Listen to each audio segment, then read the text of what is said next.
Un gilet pare-balles a une durée de vie optimale de 5 ans. Habituellement, ils sont détruits ou partiellement recyclés dans le meilleur des cas.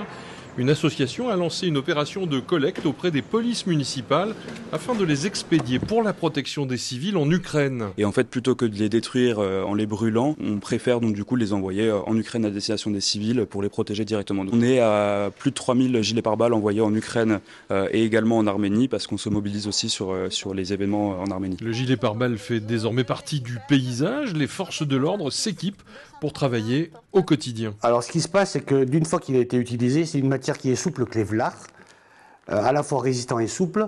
Il peut quand même tomber, il est résistant. Il est résistant également aussi à l'eau. C'est plusieurs plaques, donc la composition, c'est plusieurs plaques de Kevlar qui vont amortir les balles. À peu près 5-6 kilos, sans parler des accessoires. On ajoute du matériel, à savoir les menottes.